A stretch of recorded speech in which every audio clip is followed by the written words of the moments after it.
What up, Doe? We're back. New time, 7 p.m. Leading into now that it's basketball season, most of the time they're playing at 8. Although last week was weird. They're playing at 9 Central, but 7 p.m. Here we are. My name's Tom Clos. You can find me on Twitter at Classy Hawkeye. I write for Go Iowa Awesome. And I do the show every week. You can follow us up at the top there on Facebook at Iowa Sports Review and on Twitter at IA Sports Review.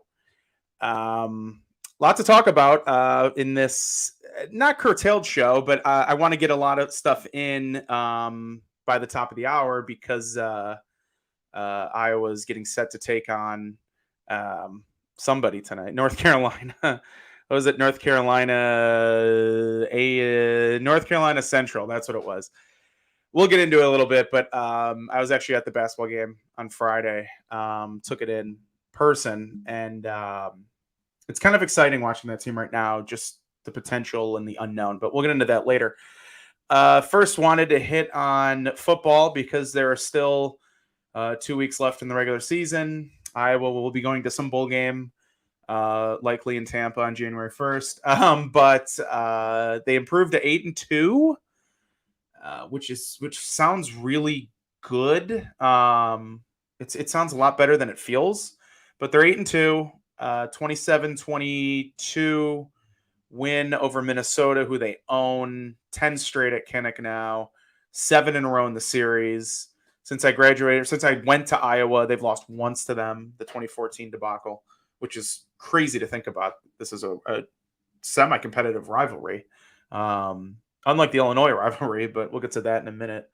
And overall, I thought, it's really strange because if you look at the box score, you're sitting there going, boy, Minnesota should have killed them. And you think like Iowa kind of just got away with one and pulled it out of the fire, but like it felt like it never felt like they were in trouble in this game. I never felt that, in serious trouble. Now at halftime they're down 13-10. I turned to the guy next to me while the Iowa band's playing the fight song, and I said to him, I don't like how this is looking. It didn't feel great to be down at the half, but it never felt like it was getting away from them. You go back to the Purdue game. That thing was over at halftime. He was 14-7, I think, and the game was over at the half. The Wisconsin game was over, I think, the Thursday before I left for Madison. And I never had that feeling. And, yeah, Minnesota was running on them. But it never felt like the game was getting away from Iowa. And I think it has a lot to do with the way Iowa has just owned this series. And it's a lot like how a Wisconsin fan probably thinks when they're playing Iowa. Like you're just not worried about it. And even going into the game, yeah, I'm not happy with the way the season's going and stuff. But like I was sitting here last week saying they should win this game. And they were a favorite. They were favored by around 5 most of the week for a reason. And it just felt like they weren't going to lose that game ever. It never felt out of their hands. And I think that has just a lot to do with Minnesota just can't beat them. Iowa cannot lose that team. Minnesota cannot find a way to beat them. You look at the stats, they should have, on paper, you're thinking they should have beaten them. But Iowa gets a couple big plays. And, it's funny. I've seen that box score before the other way, where Iowa runs all over a team like a Purdue, puts up all these yards. It feels like they had about 500 yards rushing, and then Purdue hits 2 big plays to David Bell or Rondale Moore, and Iowa loses a game that you feel they should have won. I'm guessing that's how it felt for Minnesota, but it never, from an Iowa standpoint, it didn't feel like, I thought it was going to be close. I wasn't sitting there going piece of cake, but I never felt like they were really in trouble unless it got to the 4th and they were trailing or anything. But that was just a case of going back to the rivalry thing. Minnesota does not know how to beat Iowa. They just can't do it. And it's a lot like Matt Campbell with Iowa State. They can't figure it out. And they can outplay them, 2 years ago at Jack Trice, Iowa was badly outplayed in that game that got delayed for about 9 hours. I still think back to that game and go, I don't know how Iowa won the game, but Iowa State just can't beat them with Campbell. And it's the same thing with Minnesota with Fleck. I say this, it relates more to Fleck than it does the Tracy Clays and the Jerry Kills of the world, although Kill did beat him once. But with Fleck, all the games have been pretty close. The 17 game Fleck's first season, it was 17-10, but that Minnesota team was complete garbage. Since then, I mean, the games that, well, actually last year was a disaster for Minnesota. It was 35-7, but in regular years, it's been pretty close, yet Minnesota just cannot find a way to beat them. And that's a great thing.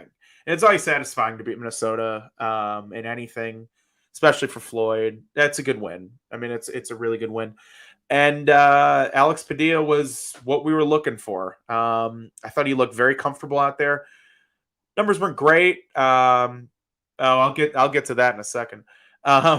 Somebody in the chat brought up going for the touchdown of the goal line at the end. I got a lot of thoughts on that in a minute. Yeah, right there. But sorry, just that's been sitting on my tongue. But one moment before I get to that. Padilla was pretty good. I mean, he was good. He was everything that we really haven't seen from Petrus. He looked comfortable in the pocket. He was pretty accurate with a lot of his throws. There were several drops.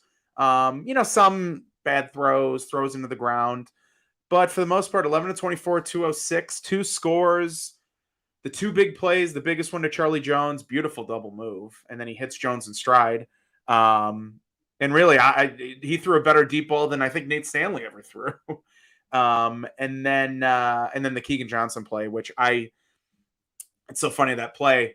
They throw it to Johnson, and me, the ever pessimist, the minute Johnson catches it and is engulfed by 2 Gophers, I turn to the guy next to me and I go, "What?" Well, I think I said, "What the hell was that?"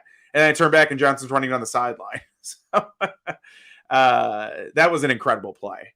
And there's a reason why certain Iowa wide receivers are tweeting that they're not getting enough playing time or enough touches because these freshmen are really good. We'll get to that in a second as well. There was a lot to come out of this week. Iowa averaged 5.7 yards per play, highest of the season, no sacks, 2 for 2 in the red zone.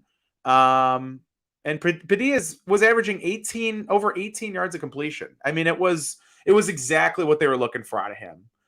And again, I never thought the game got away from him. It was never too big for him. He spread the ball around. Jones had 2, Johnson had 2, Laporte had 3 catches, Arlen Bruce had 2, Reganey and Goodson each had 1. I mean, I just thought it was a really, really good debut for him. And a game like that where they didn't have to pull it out of the fire. It wasn't 6-4. The defense didn't have to have 75 turnovers. They actually lost a turnover battle. But a game like that where the offense wins them the game and gets them ahead and they stay ahead. And really the defense wasn't great. I mean, they were gashed on the ground that first half. They did a really good job in the red zone, keeping Minnesota out of the end zone. But it was really satisfying. It was a satisfying win. As much as I'm not sure what it exactly means in the grand scheme of things, because it might mean a whole lot of nothing, just going up some bowl order. But it was a very nice win, and yeah, it was just there were some superlatives out of this. I thought the offensive line in the pass pro looked as good as it did all year. Not a coincidence. All 5 starters on the offensive line played every snap. I think that has a lot to do with it. And I think it has a lot to do with Padilla just being a little more mobile. He can get out of the pocket and run and throw on the run. And it's something that Petrus just can't do. And really Petrus can't make the easy throws either. So Alex Padilla, it should be his car really for the rest of the season unless he gets hurt or just lights himself on fire, because I was very impressed. For a first start, he's been sitting on the bench for a while. And again, this was the catch-22 coming into this game.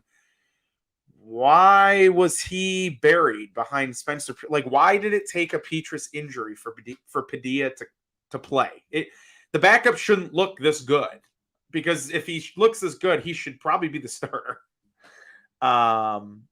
I didn't see one question asked to Kirk Ferentz about that this week. Shocker. So that would be my biggest question. I think it's the great what if of the season. I'm not saying Alex Padilla is Patrick Mahomes, but I think it looks a lot different against Purdue. I think you can come back in that game, be in the game. I think the Wisconsin game looks a lot different in that second half. Wisconsin was done. I mean, they didn't do anything, went into a shell, but I think that needs to be asked, and I'm not sure it's going to be asked. Yeah, and there were just simple concepts. It's so funny. I'm like, it's so satisfying that the offense leads them to a win. Yeah, simple concepts. The quarterback's rolling out and throwing. We don't see that ever. You didn't see that probably since Stanzi. I mean, I guess I guess Beathard. I'm sorry, but like with real consistency, Stanzi kind of had that down. But Petrus is kind of thrown off. Nate Stanley was really good, and this whole Petrus thing is just kind of thrown off my memory with really good quarterback play because it's been pretty bad the last 2 seasons. But yeah, they look like an actual offense. It was good to see. The running game wasn't there. Tyler Goodson is doing everything he can. I will defend him. I'll defend his season. He's spectacular. The lanes aren't there. You can see it. You can see it on TV. You can definitely see it in person. He doesn't have any room. They run that stretch play. They ran it few times, not a lot of times, but I remember when they ran it a couple times, and it just doesn't work. And that's just what the offensive line is. It was very encouraging. Pass protection was phenomenal. Run game will not be there the rest of the season. I mean, we're 10 games in. It is what it is. Illinois, we'll get to them in a minute. They're really bad at stopping the run. Then again, so is Northwestern. And Iowa, could really only break out against, it was one of the cupcakes. I think it was Kent State. And so it's just not going to be there. And they still have to do it because you can't just throw every down, especially Iowa. But we should stop expecting anything more than really what they did this week. I'm not expecting a lot from the running game. And so, yeah, but overall it was a really, really nice win and one that I think the way they won it and the way the offense played and the way Padilla looked comfortable, I think it kind of, I don't know if it rejuvenates anything because I still say if this team gets a break, which probably means Minnesota beating Wisconsin and then Iowa and gets into the Big Ten championship game, they're not going to, I could never see them beating Ohio State, who's likely going to be there. But I think it gives more hope that, I got coming out of that Wisconsin game and even the Northwestern game, it was very like they're going to lose to Minnesota and then they might lose to Illinois, who just beat Minnesota. And then, they're going to Nebraska. And I still don't like that Nebraska game, but I never liked that game, even though Iowa owns the rivalry. But I think it gives more confidence where it's like, okay, they're better than Illinois. And I think that's clear. As well as Illinois has played at times. They're better than Illinois. They were, you could tell they were the more mature team, I think, against Minnesota. Minnesota just doesn't know how to win. I think I just think that's just kind of what they are under Fleck. Tanner Morgan, I don't know what that is. That is frustrating if you're a Gopher fan. I mean, he looks like he can't throw the ball. I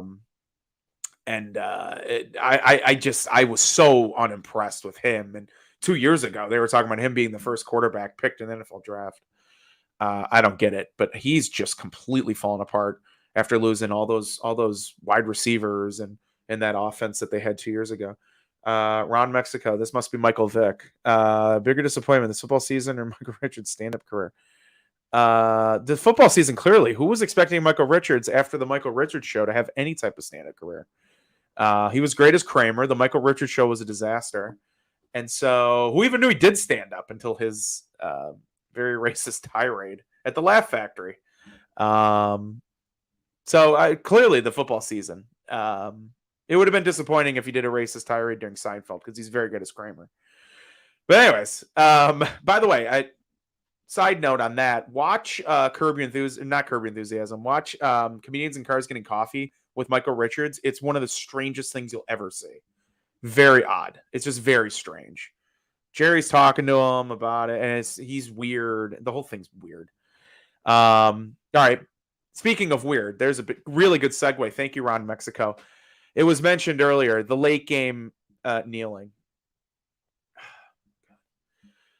It's so frustrating. So Iowa stops them, pretty much ends the game. Iowa stops Minnesota. I forget the exact time. There was not a lot of time left. Minnesota has one timeout. Iowa gets the ball back inside the 5. I think it was about 2 minutes. And you saw the first play, I mean, you're just thinking, okay, run the ball 3 times. Hell, sneak it 3 times. If they don't score, okay, then you run the clock down. I was even thinking maybe you just go for it on four times. If you don't get it on 4th down, Minnesota has to at least get in. I know they only needed a field goal down 2. It was 24-22. But I don't know. I mean, like you can't trust Tyler Goodson. I take that back. You can't trust him to run for 4 yards. But like I guess so. Anyway, so Ferentz decides to go out there, and that first play was it was on the other end of the stadium, but it was like it was a half kneel, half sneak. I didn't understand it. It looked like they were going to get positioned to kick a field goal, and once you saw that, it was like, oh no, And then so Padilla does that. Minnesota takes their last time out, and then Iowa effectively, I think they just kneeled it. Like I was so disgusted. And look, it worked. I didn't sit there going, I think my whole thing was just play normal football. It's just overthinking it. It's just giving Minnesota an unnecessary chance. You could feel Minnesota really wasn't going to score. Although up until the sack, they had a legit shot at a Hail Mary. I mean, it was completely sloppy. It was overthinking it. It was like it was almost like Kirk Ferentz was trying to show he's different. I don't know what it was. I just do not. And so Ferentz had I thought it was an insane quote after the game that just kind of went by the wayside because Iowa won. So there's no use in really sitting with it. And this is, look, I've seen weirder things from Kirk. He took a safety in that 6-4 game with about 7 minutes left to go up to cut a 4-point game to a 2-point game. They still won.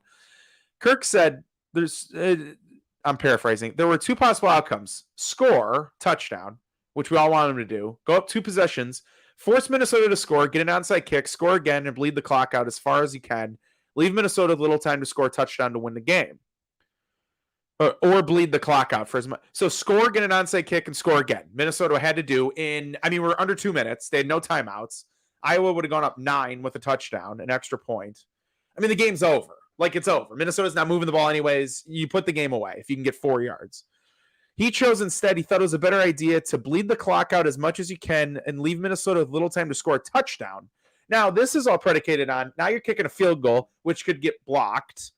Now you kick a field goal, but Minnesota now, with the clock stopping in college on first downs, can win the game with a touchdown, and they're not even going to be thinking about a field goal, which kind of makes it easier to score a touchdown.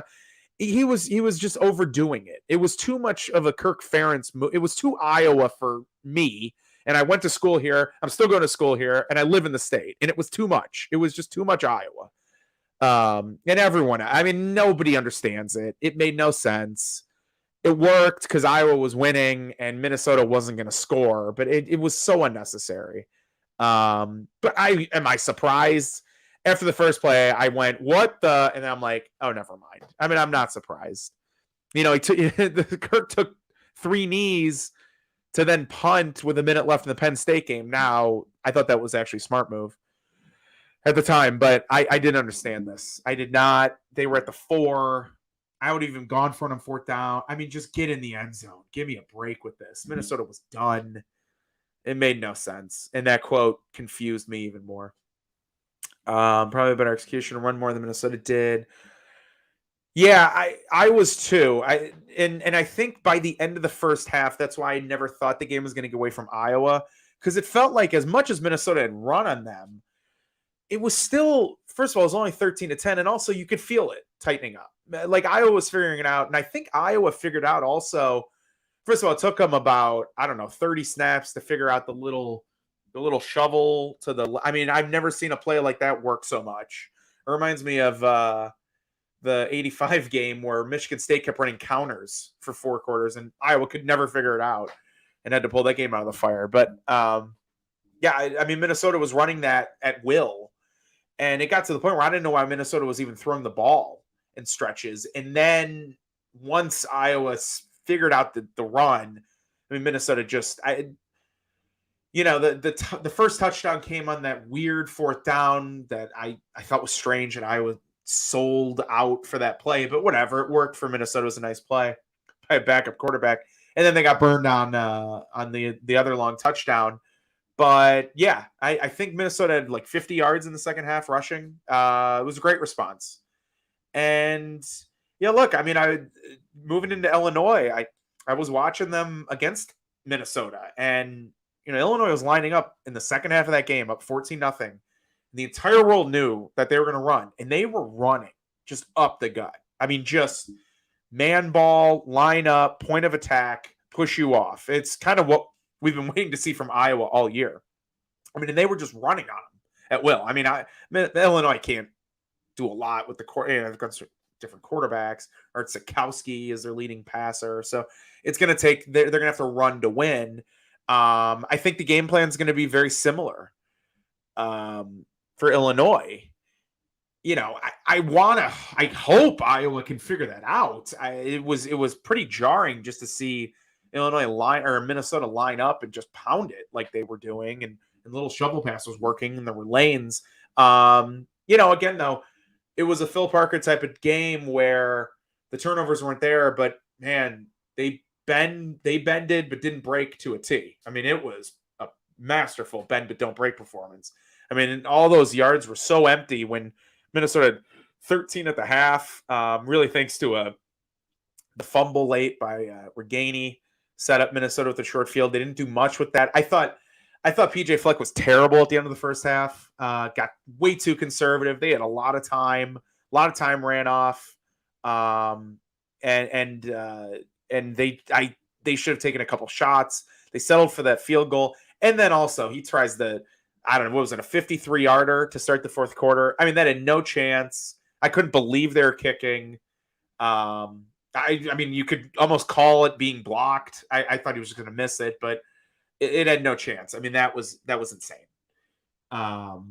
So Fleck again, that goes back to Minnesota cannot figure out how to beat Iowa, and they're overthinking it and they're overdoing it, and they dominate, but it's all these empty yards.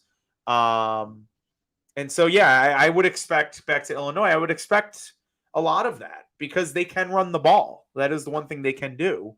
And, Iowa's been susceptible.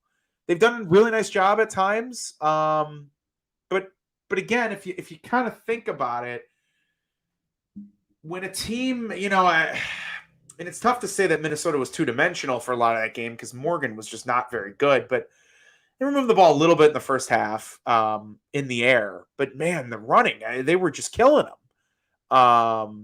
And so, and you've seen that. We saw that against Wisconsin. You saw that at times against Iowa State was running a little bit, mostly from the brilliance of Breece Hall. So, yeah, I do expect that from Illinois. It'll be very interesting.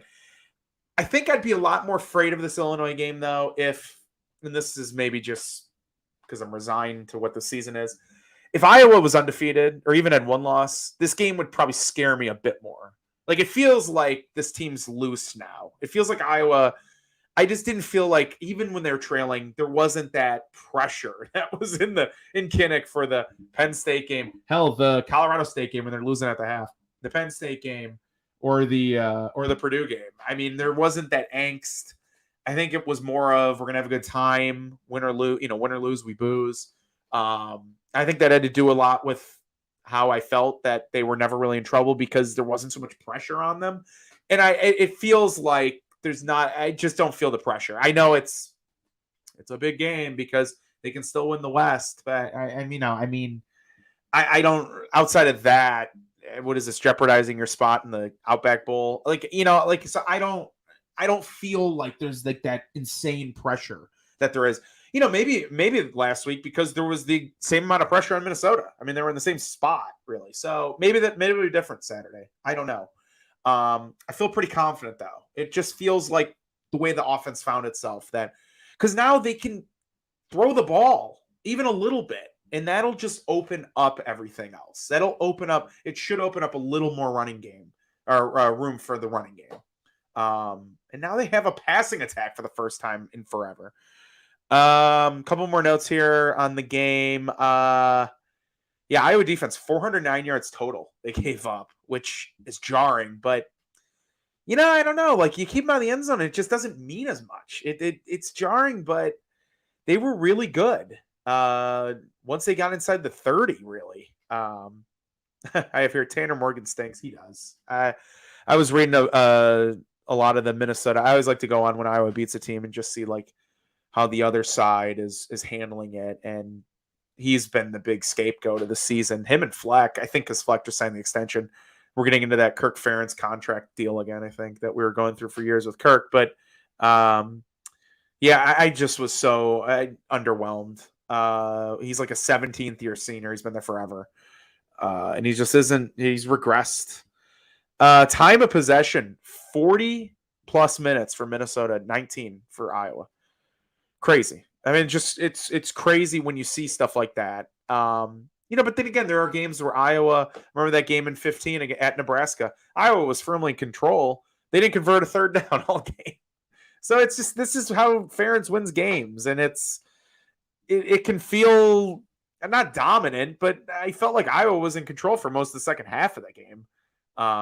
Even though it feels like they never had the ball. Iowa ran 49 snaps, fewest, I think, since 2017. Crazy. I mean, that's another sideways number. And it felt like every review, the Reganey fumble, the fumble going into the end zone on Minnesota's first touchdown, which was a touchdown. I saw people still bitching about that. It was a touchdown. The guy was a yard into the end zone. It was a great hustle play, but the guy scored. The review, you could see it. A couple other reviews, it seemed like they all went against Iowa. And it just didn't matter. It was feeling kind of like it was going sideways a little bit, but anytime it kind of creeped that way, Iowa made a play or the defense stopped, and it just didn't. They just kind of kept it in front of them, and it never felt in danger. And so, what does it mean going forward? I don't know. Honestly, I don't know. You look at the schedule now. You got Illinois at home, should be a win. Then you go to Lincoln, should be a win. We know Frost is coming back. I thought that'd be maybe his farewell, but that should be a win. Iowa's going to be favored in that game. Won't be easy because it's a rivalry game. Yada yada yada.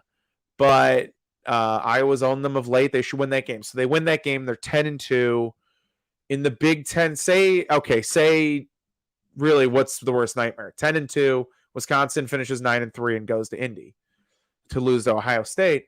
So you're 10-2. I think you get credit for winning the division, which is very lame. Like I think that goes on the record that they would win the West. And I think they even get a trophy, which is equally as lame. But what does it mean? I don't know what it means. Like because they did this 2 years ago when they went 10-3 and won the Holiday Bowl. And then I don't know what that means. I remember sitting there going, well, okay, they just destroyed USC to win their 10th game. And it's Iowa. So 10 wins is really good. But what does it mean? I don't know. Now, I feel better about the 10 wins this year, although every week, let's see, Penn State's losing every week now. Iowa State's losing every week now. Indiana's a complete dumpster fire. So I don't know how good those wins are anymore. But my whole thing is if you don't beat Wisconsin in a year, it doesn't mean anything. That's sort of my deal, because if you beat Wisconsin, you're probably going to Indianapolis. But so I don't know. I need help with this. And maybe this is just going to take some introspection once they beat Nebraska. I don't know what it would mean to go 10-2 and then likely end up in the citrus of the Outback Bowl. If you go 10-2 and then you somehow find your way into a New Year's Six Bowl, which isn't going to happen. I don't think that's going to happen. Does that? I guess that's different. It's a really big bowl, but again, I don't know. It's strange. It was the two games on their schedule that they couldn't lose. They could have lost to Iowa State and one other, and they'd probably be in Indianapolis. But it is what it is. So I don't know how to feel. If they blow out Illinois and they blow out Nebraska, do I feel a lot better about this? And then part of me, and I had this sensation when I walked into Kinnick the other day. Walked in, playing in Minnesota. I love it. Like, it's Big Ten football. We all love like these rivalries. And it's Iowa. Like, it's just, there's something romantic. It's still the fall. And so I'm sitting there thinking, God, you look at like Clemson, who's down this year, and you look at Florida State, who's a dumpster fire, and Virginia Tech just fired their coach, and Florida's a disaster, and Penn State lost again. I mean, they've 4 losses, and Iowa State has 4 losses, and Indiana is terrible. And Iowa's cruising along again at 8-2, and probably going to be or 10-2. And it's like, is that enough? Should we feel just lucky? Not lucky, because a lot of work goes into this. I mean, they deserve credit. But as fans, should we feel fortunate that we're fans of a school and a program that's really on solid ground right now? And I think there is a part of that, yes. But I don't think it's – I think the problem – okay, here's the problem. We did this 2 years ago. 2 years ago, they went 10-3. And I kind of gave them that mulligan. But see, it didn't lead anywhere. Like, they didn't – it wasn't like, okay, they went 9-4 and then 10-3 and then 11-1 and we're in Indy and, playing for the Big Ten title, or maybe 12-0, like, and it's tough for me to give a lot of props when you're 10-2 and you're not playing Ohio State, you're not playing Michigan. And I get it. They played Penn State, but when you're not playing the one team in the conference that really matters, like, really matters. And then the other team that you really need to beat every year, you're never beating. It's tough. It's tough to think. That's a good question, because I remember the Friday before Indiana thinking if they go 1-1 against Indiana and Iowa State, they're in pretty good shape. If they go 2-0, watch out. So, yeah, I get that. But again, even if at the beginning of the season I'm thinking they're going to go 8-4, that's not good. That doesn't mean 9-3 is good. I mean, I expect a lot out of this program. I hear all the time. I'm watching on Sundays. I see a lot of Iowa players in the NFL, which is great. Why don't I see more trophies outside of the Bronze Pig? I think that's fair to ask without having to burn down, the Hawkins Athletic Center. You know what I mean? Like, or what is it? Hanson. Sorry. Like, I think that's fair to want more. Yeah, no, they're not a dumpster fire. They're not. Well, sometimes they're unwatchable, but even in wins, they're unwatchable. That just comes with the territory, though. So and this is a conversation that, look, they might lose to Illinois, Nebraska, and then my head will explode. But this conversation a couple weeks from now that I think we all need to step back and just kind of think, like, what does this mean? And maybe it means, you hope to win 10 games a year, and then every once in a while pop a Big Ten championship out of it. Again, though, it's been since 2004. They haven't won one. Been to Indy once. I just want that so badly. I just want something tangible, because I know the program's in a good spot. I know you can feel like they're getting better players than they were even 5 years ago. I just want that trophy. I want to be in Indy again and just see that. Go to Indy and get killed. I just want to be there. I want to see progress. And 10 wins is great, but I saw this 2 years ago. That's sort of my 2 cents on it. Maybe I'm expecting too much. I don't know. I might be in the minority. And that might be a fair point. Again, no, that's how do you fire a guy that's winning 10 games at Iowa? That would be the big defense. And you can't, and you don't. I think philosophy, you could maybe adjust, because coach isn't going anywhere until he wants to. But I think this just is what it is. It doesn't mean it's bad. They're 8-2. I just want a little bit more. Boy, we're cruising along here. 7:34 on the Central Time. So let me get into Illinois real quick, because I want to hit basketball before we're out of here. Illinois game, interesting today. No Brett Bielema, COVID. That sucks. I was really excited to see him. I just him coaching in Kinnick, even when he was with Wisconsin, it just felt right. Like he's like he's the only person more Big Ten than him is probably Kirk Ferentz, although Bielema went to a Big Ten school, Iowa, so maybe he is. It's a shame. I was so sick of Lovie Smith. He was such a disaster. I was excited to see Brett come back with the Hawkeye tattoo. I was hoping he'd flash the Hawkeye tattoo. He won't be there. COVID. I don't know how much that'll affect Illinois. Kirk said as much on game days. We're kind of cheerleaders unless you're like making the play calls, which I don't think Bielema is. It'll be interesting though if that means anything. I don't think so. I think he has a pretty good staff right now over there. Iowa's favored by 13. They should win the game. No excuses there.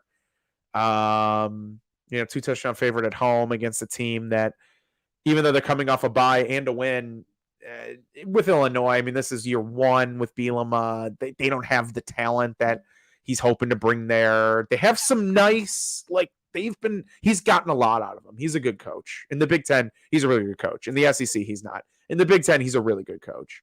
And you're seeing it. But Iowa should win this game. Over under 38.5. I actually think Iowa's going to throw a bit more in this game because they can't run. But I do think you're going to see a little bit more in the passing game. It's almost like they have a new car now, and they're going to take it for a test drive and maybe smash it into a wall. But I'm expecting more of that.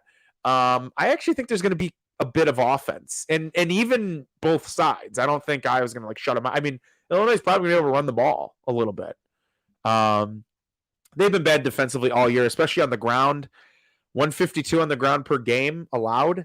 Can Iowa run on them? They should be able to. I'm done expecting a lot out of that, though. If they can get to 100, I'll be very happy. Illinois, this was mentioned earlier, 5th in the Big Ten in rushing. So they'll be able to move the ball. I mean, it's going to happen. I would be surprised if Iowa just shut them down because they can move the ball. And, but the other thing with Illinois is they have shown that ability. That Penn State game, they actually outplayed Penn State a lot. Illinois did in that insane 9 overtime, 2-point conversion fest. But even against Minnesota, though, I was very impressed with how they just locked it down. And we're going to line up and shove it down your throat. I mentioned it earlier. That was very impressive. And so they've shown an ability to punch above their weight and really take control of a game late. Now Minnesota still had chances on offense. And again, if I think their quarterback was a lot better, probably could have come back and won that game. Illinois is making some mistakes because they're not a very good team. But they'll be in this. This isn't like the lifeless corpse of Bill Cubit and Lovie Smith anymore. I think there's an identity with this Illinois team. I don't think they have enough to beat Iowa, especially now that Iowa's offense is kind of clicking with a new look. But if Petrus were starting this game, I think all bets are off. I think they would have lost. They would have lost to Minnesota. I mean, that's clear. It'll be a very interesting game. I think the over-under, I would go – it's tough to say go over, but I really do think it's going to go over in that sense. And I think I'm sorry. There's a line in here that somebody in the chat said, I think Kirk and Brian should play Madden. It does seem like, it just seems like these simple concepts, I will say Brian Ferentz, though, there were moments I thought he had brilliant play call. They were running the ball on the couple of runs on third down. I thought they were very nice. He opened up the playbook. I think that also tells you, and that's a good segue too about the Madden comment. That's a good segue too.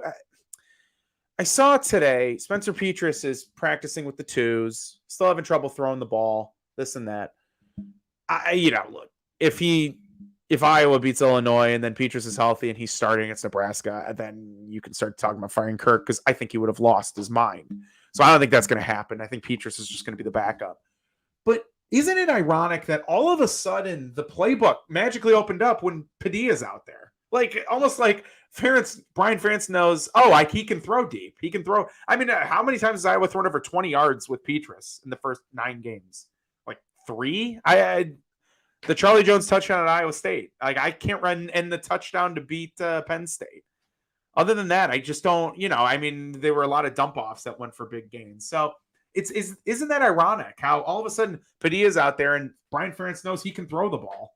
It's just fascinating. It boggles my mind that Alex Padilla was not the starting quarterback for this team or even splitting time with Spencer Petras at the beginning of the year. I mean, it was unquestioned Petras was a starter, which actually made me feel good coming out of fall camp because it was like, okay, Petras is so much. We didn't know what Petras didn't really progress. But it was like Petrus is so much better than Padilla that there's not even a question, which was great to see. Because sometimes, it's like, I don't know who it's going to be. And you're like, are they both not very good? I mean, but it's night and day. It makes no sense and really should have been asked. I thought it was a shame on the media. I didn't see any quotes, any questions about it. You won't much. I wish I could get Kirk on the phone. I'd love to ask him why Petrus was starting. And why did Alex Padilla all of a sudden just find the good quarterback gene out of nowhere? I think it's more of that loyalty crap. But anyways, yeah, I'm sorry. Madden, if you're playing Madden, when you're playing a quarterback that's a 79 overall, and then you're playing another one that's a 69 overall, I think I'm going to opt for the 79 one overall. I mean, it's as simple as that. And I think you can see that Padilla is about an 80 and Petrus is about a 65 at this point. So I don't know. I don't understand how Alex Padilla was not starting for this team, just seeing what we've seen. And it's a pretty good Minnesota defense. I mean, the defensive line's very good. He looked very comfortable, extremely comfortable out there. He looked comfortable against Northwestern, and he can make throws. I think that's the baseline right now. But yeah, the number ratings help for sure. Man, a lot written down here. Got caught up on some tangents before I get to basketball. I also wanted to hit up Tyrone Tracy had a weird tweet that he deleted. I believe it was this weekend. Quote, "Why have a Swiss Army knife and not use it to its full potential?" And Kirk Ferentz actually addressed it today, which I thought was insane. Like, it seems like you never, I think since the whole transparency thing with the Chris Doyle and then allowing kids to go on Twitter because they're kids and they should be able to go on social media. It was crazy that Ferentz actually addressed that with Tracy still on the team. Ferentz basically said, yeah, he's probably frustrated, but I don't care. That was the gist of his quote. That's from what I took from it. The only thing I'll say about that, I don't know what's going on. If Tyrone Tracy's not performing well in practice, I think he's been very solid for Iowa. The only thing I'll say is I don't think it's a coincidence that Arlen Bruce and Keegan Johnson and really Charlie Jones have passed him on the depth chart, it seems. I mean, you saw Keegan Johnson's touchdown. You've seen what the speed Arlen Bruce can bring. I mean, there's just more talented guys right now. This goes back to they could do a lot more things. I think there's several weapons that Brian Ferentz can use, and then they come out Wisconsin and do 2 fullback sneaks. So I would be frustrated if I was him too. Why he's not getting a lot of touches, I think there's some guys that may have passed him on the depth chart. And the Tyler Linderbaum comment about not participating in senior day. It's senior day for I think 16 of them, 16 Hawkeyes on Saturday. Some might be coming back because you get the free COVID year. Riley Moss might end up coming back, which would be very nice. Tyler Lindenbaum said he would not participate in senior day, but then it was like, I saw a lot of people who cover the Iowa, and they probably know more than I do in this respect, but then they're like, don't look into that.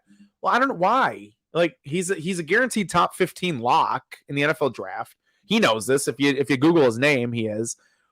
If he's not participating in senior day, doesn't that mean he's probably leaning on coming back? Like, why wouldn't you just do it? I've seen where kids have done it, and then they'll come back. You saw it in basketball. I think Jordan Bohannon went through it.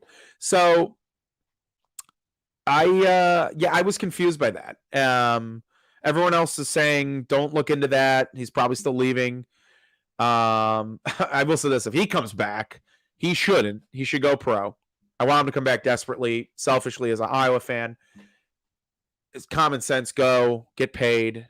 You're the number 1 center in the world right now.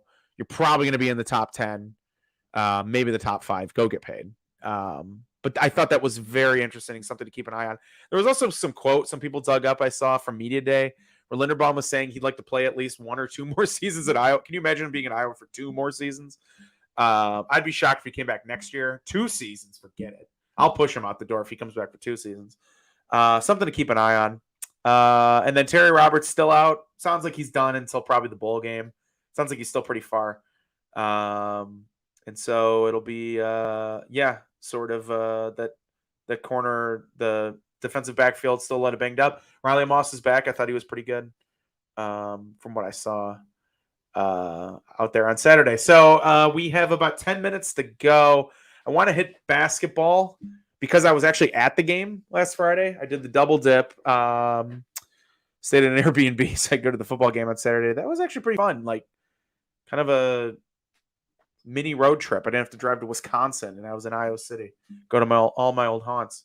Yeah, I don't know how many people watched it. It was on Big Ten Plus. Iowa won 89-57 over a Kansas City team that ended up beating Missouri, blowing out Missouri last night, which was shocking, stunning. So is that a better win than I thought it was? I don't think so. I think it just says more about Missouri. One thing's clear to me. Two things are clear to me, and we talked about this last week. Who Iowa's best player is? It's Keegan Murray. It's not even close. He's the only one that has a sniff of pro potential. I think he has a lot of pro potential. I think you see that in a lot of mock drafts. You're seeing a lot of pundits are saying this. I think there's a very real chance if he does what we think he can do this year to the fullest extent, he could be gone after this season, which would be a shame because he's so much fun to watch. And, it's interesting watching him. He went off for about a 5-minute stretch there. And when he goes, I'll say Super Saiyan, but when he goes off, man, this team, he can take over a game. And in ways that, Luka Garza could take over a game, but he was so stationary. And that's just how Luka was because he was a center that could step back and hit a three, but he couldn't do the coast-to-coast stuff a lot. Aaron White could. Aaron White could do that coast-to-coast stuff. Keegan Murray has that Aaron White gene where he can run down, block, sprint down, dunk, come back, play, press defense. Like, he can do it all. And when he's doing that, boy, does it lift a team. And, they weren't having trouble with Kansas City. Kansas City was lingering around the 15-20 mark, point deficit. But, man, he went off, had a dunk, had a block, had a sequence there where he was just dominating. And then they promptly took him out. And you could just see it, just the arena and the atmosphere and the team. I mean, this is an Iowa team that isn't super talented. I think they have a lot of nice talent on this team. That 8-10 Big Ten, 7-10 NCAA seed type of potential there. But he has Big Ten Player of the Year potential, Keegan Murray, if he puts it all together, which he's done so far. I mean, he is so fun to watch. And when he goes off, though, it just raises that game. Then Jabo's open for the threes. Then Patrick McCaffrey's joining him coast to coast, playing good defense. Connor McCaffrey's playing good defense, physical. And it's great to see. And that was the biggest thing I took out of that game. There's only so much you can take out of games against Kansas City and North Carolina Central. And it was clear to me coming out of that I think, and I watched Wisconsin played Providence. It wasn't Kansas City, so it was much stiffer competition. But watching that Wisconsin team and watching this Iowa team, it feels like Iowa's better than them. And I think that's the team that they're kind of closest to in the Big Ten right now. And so I think they're firmly in that 8-10 range. I would never expect them to finish like top 4 in the Big Ten. Top of the Big Ten is pretty damn good. But they're much better than the really bad Big Ten teams. Like they're not. I don't think we're in danger of them missing a tournament or missing postseason play or anything. Now how much do we know? Not a lot, only because it's the beginning of the season. These teams are really bad, but I think they're firmly in that middle pack of the Big Ten, maybe even like 7-10. Which I think is a bubble team. And, you're looking at that 7-10 to 11 seed in the NCAA tournament. Philip Rebraca was not as tall as I thought he was. And I think it was the Luka Garza effect where I just think everyone's like 7 foot, like Garza, like just a giant. And because Rebraca kind of like had his game a little bit out there. So I expect him to be a lot taller, but he was a lot smaller than I thought. Just maybe a little leaner than I thought in person. This is not a very physical Iowa team. They really down low. Up top, they are. Toussaint, Murray, and McCaffrey. Both the McCaffreys. They can get very physical. There is still that edge. Down low, though, there's not a lot of physicality, which you saw with mostly Luka Garza, but even going back to Tyler Cook, there's not a lot of that, and maybe that's going to be better for them in the long run. That they're just a little more spread out, a little more shooter oriented. Jordan Bohannon was doing what he does, which was good to see. I mean, I don't think we're going to get back. I think just because of the greatness of Keegan Murray right now, I don't think we're going to get back to like it being the J-Bo show and he's draining buzzer beaters night after night to pull games out against Northwestern and who was the other one? Indiana. They did because those teams are kind of centered. It felt like they were centered around J-Bo, but I do think he's shooting the ball very well right now. He's just that steady presence. Him coming back was so big for them. I mean, it was so big for them. And you knew it at the time. And I knew there was a sentiment of the fan base that was kind of done with the antics, and he was going on about NILs and stuff, but hey, it all worked out in that sense. And I think just him coming back and being healthy and being that shooter that they don't have outside of him right now, that consistent shooter, is just invaluable. And it will really guide this program through really a weird year, but I say weird meaning very interesting and potentially exciting. And, I have on here, the team might be better than people think. We can't say that. I can't sit here and tell you, yeah, no, this team's going to be top 4 now. They're beating Kansas City and North Carolina Central. What I will say about this team is it is very, it's just a breath of fresh air and very relaxing in that, last year, the basketball team, there was so much pressure. They got to number 2, all the pressure on them, win the Big Ten, all that good stuff. Football this year, big start, 6-0. All of a sudden, all the pressure. Ranked number 2, all that. There's still pressure on them. All those games are so pressure filled. With this basketball team, there's not a lot of expectations. Actually, the baseline is like make the NCAA tournament. It's a really good year, and I think that's really fun for right now. I think we're in one of those. It sucks that you're not sitting there going, yeah, they can win the Big Ten, but this isn't like, yeah, I don't know, they might be able to make the NIT. I don't know, like, let's hope they can put this together and make a run to New York. No, they're in that middle range where they could be very fun. They could be very maddening. Take that back. They will be very fun. They will be very maddening. But I think we need to just kind of relax with them and accept that they're going to lose at Purdue, probably.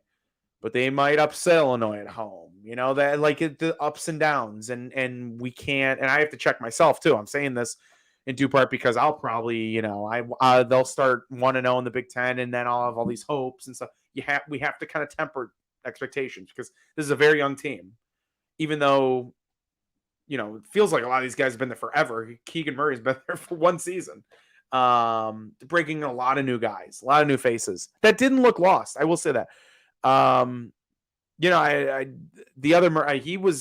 He had good minutes. He looked like, physically, both the Murrays look identical, which is good. I think they're both in the same level physicality wise. It's just Keegan has so much more talent right now. Peyton Sandfort, he didn't look lost out there. He looked like he was in a second game, but he didn't look lost. It's good to see these guys. It's good to see, Aaron Eulis giving them good minutes. Tony Perkins getting out there. They're going to need all hands on deck this season because they lost a lot from last year. But it should be a lot of fun. And just to wrap it up, North Carolina Central lost to Richmond and Memphis. Iowa is a 29-point favorite, and so they should blast this team, absolutely destroy them. Which I'm sure they'll lose by 10. But this should be another just showcase game. Just get their feet underneath them. I will say it's very good for this team that they have this easy schedule. They're not in the Gavitt games. They go to Virginia for the Big Ten ACC Challenge. Iowa State's still down. Virginia lost to Navy earlier this season. It sets up nicely with them. Just to get something under their belt, to get some momentum, because once the Big Ten slate starts, we all know it's a nightmare, and it starts at Purdue. I mean, it's the worst open they could possibly have. Probably at Michigan might be, and I think this is actually worse. So expect another blowout win tonight, and they play again Thursday. against, I think it's Alabama State at Kinnick, or at Carver. But that should do it. We touched on a lot. 55 minutes, got in right under the gun. I'm going to take a quick break before the basketball game starts. But thanks for joining me. Just a reminder, Adam will be on tomorrow at 7 Central, 8 Eastern. It's the new time. Basketball season starting. Football still humming along, but with basketball games, most of them are starting around that time. We pushed everything back an hour. I'll be back next Tuesday, same time, 7 Central, and go forward with that schedule. You can follow me at Classy Hawkeye. You can see my stuff at Go Iowa Awesome on Fridays under the Classy History section articles. Follow us on Facebook up top there, over there, at Iowa Sports Review on Facebook, IA Sports Review on Twitter. And go Hawks. This is Tom Clos signing off. I'll see you next Tuesday after hopefully another Iowa win over Illinois and a 2-0 week for the basketball team. Until next time, thanks. Take it easy.